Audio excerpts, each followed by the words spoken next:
When you wake up in the morning, tell yourself, "The people I deal with today will be meddling, ungrateful, arrogant, dishonest, jealous, and surly. They are like this because they cannot tell good from evil. But I have seen the beauty of good and the ugliness of evil, and have recognized that the wrongdoer has a nature related to my own, not of the same blood or birth, but the same mind, and possessing a share of the divine. And so none of them can hurt me. No one can implicate me in ugliness, nor can I feel angry at my relative or hate him. We were born to work together like feet, hands and eyes, like the two rows of teeth, upper and lower. To obstruct each other is unnatural. To feel anger at someone, to turn your back on him, these are obstructions. Whatever this is that I am, it is flesh and a little spirit, and an intelligence. Throw away your books. Stop letting yourself be distracted. That is not allowed. Instead, as if you were dying right now, despise your flesh. A mess of blood, pieces of bone, a woven tangle of nerves, veins, arteries. Consider what the spirit is. Air, and never the same air, but vomited out and gulped in again every instant. Finally, the intelligence. Think of it this way. You are an old man.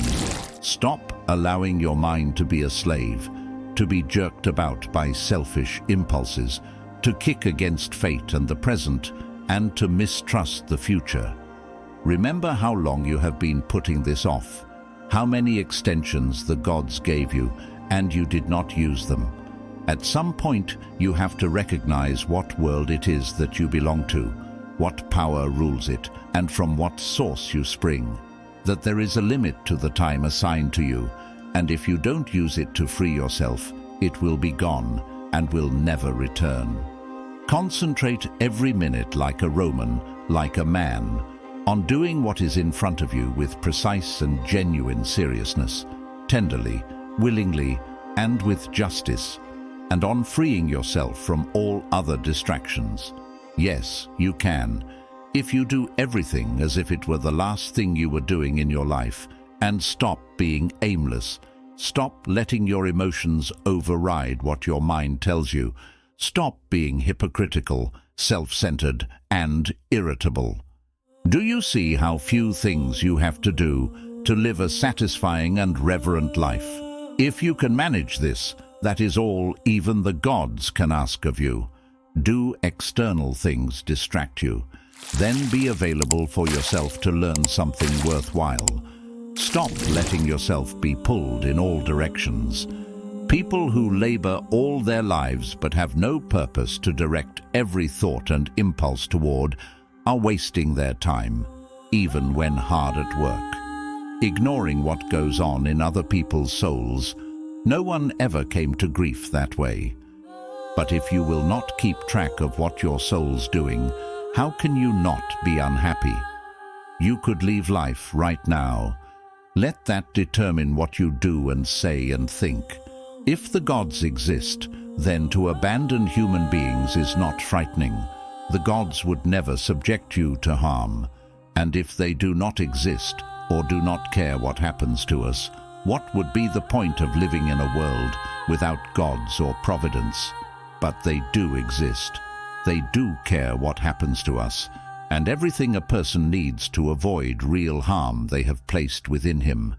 If there was anything harmful on the other side of death, they would have made sure that the ability to avoid it was within you. If it doesn't harm your character, how can it harm your life? Nature would not have overlooked such dangers through failing to recognize them, or because it saw them but was powerless to prevent or correct them. Nor would it ever, through inability or incompetence, make such a mistake as to let good and bad things happen indiscriminately to good and bad alike. But death and life, success and failure, pain and pleasure, wealth and poverty, all these happen to good and bad alike, and they are neither noble nor shameful, and hence neither good nor bad. The speed with which all of them vanish, the objects in the world, and the memory of them in time, and the real nature of the things our senses experience, especially those that entice us with pleasure, frighten us with pain, or are loudly trumpeted by pride. To understand those things, how stupid, contemptible, grimy, decaying, and dead they are, that is what our intellectual powers are for. And to understand what those people amount to, whose opinions and voices constitute fame.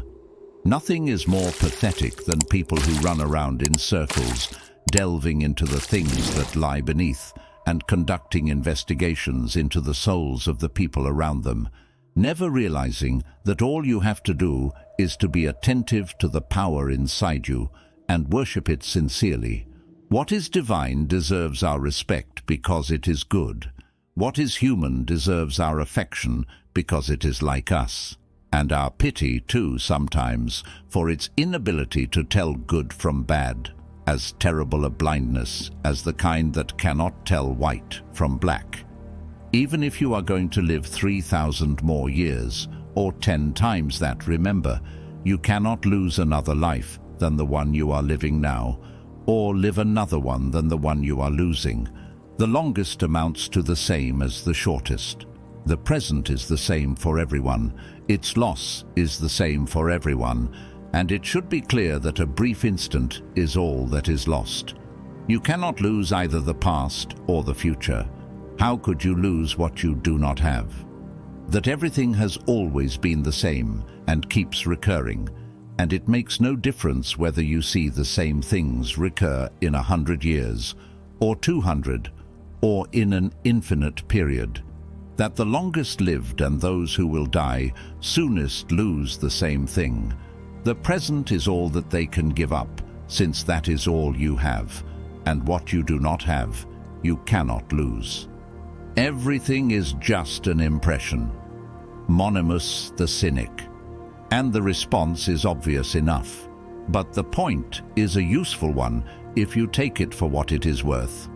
The human soul degrades itself when it does its best to become an abscess, a kind of detached growth on the world. To be disgruntled at anything that happens is a kind of secession from nature, which includes the nature of all things. When it turns its back on another person, or sets out to do it harm, as the souls of the angry do. And when it is overpowered by pleasure or pain. When it puts on a mask and does or says something artificial or false. When it allows its action and impulse to be without a purpose, to be random and disconnected. Even the smallest things ought to be directed toward a goal. Human life, duration, momentary, nature, changeable, perception, dim, condition of body, decaying, soul, spinning around, fortune, unpredictable, lasting fame, uncertain. Sum up, the body and its parts are a river, the soul a dream and mist. Life is warfare and a journey far from home, and lasting reputation is oblivion. Making sure that the power within stays safe and free from assault, superior to pleasure and pain, doing nothing randomly or dishonestly and with imposture, not dependent on anyone else's doing something or not doing it, and making sure that it accepts what happens and what it is, dealt with as coming from the same place it came from, and above all, it accepts death in a cheerful spirit, as nothing but the dissolution of the elements from which each living thing is composed. If it does not hurt the individual elements to change continually into one another, why are people afraid of all of them changing and separating? It is a natural thing, and nothing natural is evil.